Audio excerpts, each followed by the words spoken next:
Hey everyone, it's Lenny here. So I just got out of the new film Poor Things, starring Emma Stone, Willem Dafoe, and Mark Ruffalo, directed by Yorgos Lanthimos. If anyone knows that name, he's the director of The Killing of a Sacred Deer, The Lobster, The Favorite, and I've said from the mountaintops, The Favorite is just one of my all-time favorite movies of all time. So this follows a Victorian age woman. Her name is Bella Baxter, played by Emma Stone. She is essentially reanimated by Willem Dafoe's character, who's essentially a brilliant mad scientist, basically close to the turn of the century. And Bella, the story follows Bella through her evolution as she discovers her own sense of liberation and free will. First off, the acting is brilliant all the way through. Willem Dafoe always is great. He plays this mad scientist character with a lot of empathy. He was experimented on by his own father, that which kind of plays into some of the decisions that he makes in terms of a scientist. He recruits Ramy Youssef as his assistant, and Ramy Youssef is great as well in the film. Mark Ruffalo appears, and he plays kind of this shady, debaucherous lawyer that sweeps Emma Stone's character, Bella Baxter, off of her feet, and he helps her discover the world. And they're all great. But Emma Stone is really the one that I want to talk about because this is her movie. She's basically in almost every scene. And we follow this film from her point of view. So if her performance didn't work, the movie would fall apart. And she gives an absolutely fearless performance to the point where I kind of believe that the Oscar for Best Actress is kind of hers to lose. Everything she does with Bella Baxter in terms of her evolution is great. When we start out in the film, she's still very childlike, very naive. She doesn't really understand language yet.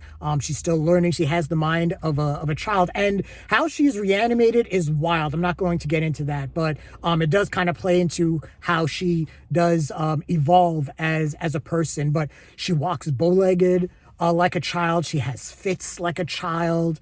She's so expressive with her eyes, and she says so much with her eyes, so piercing. And we're able to, feel a lot of the weight of a lot of different emotions that she feels. But man, Emma Stone goes for it. The script by Tony McNamara is so solid. It's really blunt. The dialogue is really blunt. It reminds me of films like Being There or Network, where the dialogue is blunt. There doesn't need to be a whole lot of subtext to it because the story in itself is about Bella Baxter's lack of a lack of understanding of societal norms. And at times this is a comedy of manners and also a very black comedy. And anyone that follows Yorgos Lanthimos' career knows that he does play in black comedy a whole lot. There's actually a scene of human mutilation that is disturbing and hilarious at the same time. But yeah, the acting, tremendous all across the board. The direction, if anyone doesn't know Yorgos Lanthimos' style, it's all over here. The fisheye lenses that he likes to use. He loves using super wide angle lenses. There are iris shots that are in here. There are these crazy zooms that he uses. I call them the Kubrick zooms because there are these slow zooms that kind of, in the narrative sense, doesn't make a whole lot of sense, but the zoom itself is so eerie and it adds to the world that this film has created. and these weird, unique compositions. The cinematography is so great. The film starts kind of like in black and white, and then it kind of bounces back and forth between that and color. When things are in black and white, and we get into the compound or the mansion where Willem Dafoe's character resides, where Bella Baxter is learning everything at first. It's very claustrophobic. You kind of feel that Bella is trapped. And she's trying to get it, but she doesn't really. She understands that she wants to learn more, and she's continuously learning. And so when we get from the Willem Dafoe's compound or his mansion, we get into the world when she gets swept off her feet by Mark Ruffalo's character, and we get into Lisbon. We feel like we're being transported into a brand new world. And it does feel like, yes, this does feel like, kind of like the Victorian age, turn of the century, planet Earth, but it's almost like an adjacent parallel universe. There are things in terms of the set design, the costume design, how ocean liners are created, how they're built, the construction of them, the construction of Lisbon as a city just looks otherworldly. And the filmmakers are really able to play with that in terms of the style and moving the camera around so we can really get a sense of the world that Bella Baxter is discovering, and how she's discovering music, and how she's discovering sex. Her sexual liberation is phenomenal. She calls it fear. I think furious jumping or something like that, which is hilarious.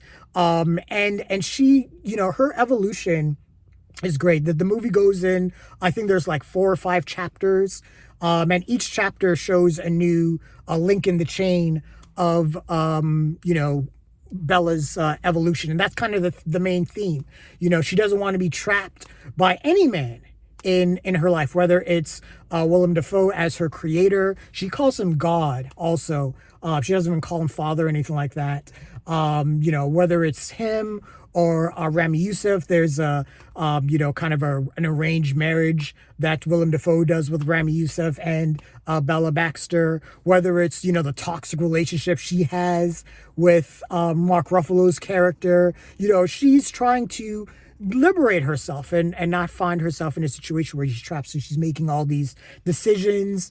And this movie takes a bunch of twists and turns that you really don't expect. And I really did appreciate that. I really didn't know where this movie was going to go at times.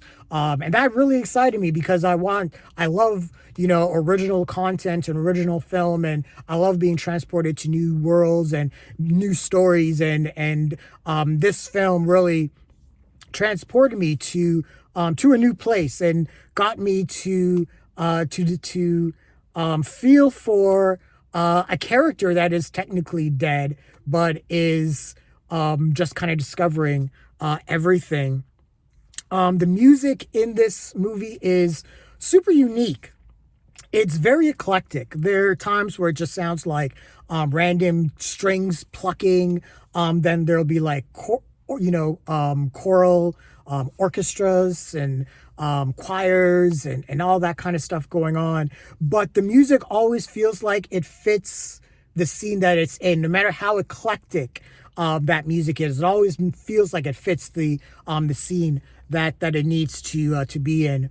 But yeah, man, this feels like, kind of like a Pinocchio-ish kind of story where, you have someone that has been created, they've been given life, and they're trying to find their own sense of self and understanding their own sense of reality and how that encompasses their life and the choices they make, and then this movie gets into free will and all of that. But yeah, this movie was really tremendous, and I really felt for Bella Baxter and her story and her sense of liberation. And this is going to be a movie I imagine is probably going to get a lot of awards buzz and Oscar love. Like I said, I am proof positive. I mean, bet Emma Stone's going to like get at least a nomination for Best Actress. If, like I said, if it's not hers to lose. But yeah, this movie was tremendous. I love the story. I definitely recommend it. This, one of the great things about the end of the year is a lot of the, big prestige Oscar movies tend to come out. So right now I'm kind of, I'm in an embarrassment of riches in terms of some of the film content that's out right now. So I'm sure there's going to be a lot more big prestige movies that are going to be coming my way for me to review for you guys. But I did truly enjoy Poor Things. I highly recommend it. But what did you guys think of the movie Poor Things? Share your thoughts, leave your comments, like the video, subscribe to the channel, and don't forget to hit that bell icon so you can get notifications as well. Thanks a lot, everyone. Take care.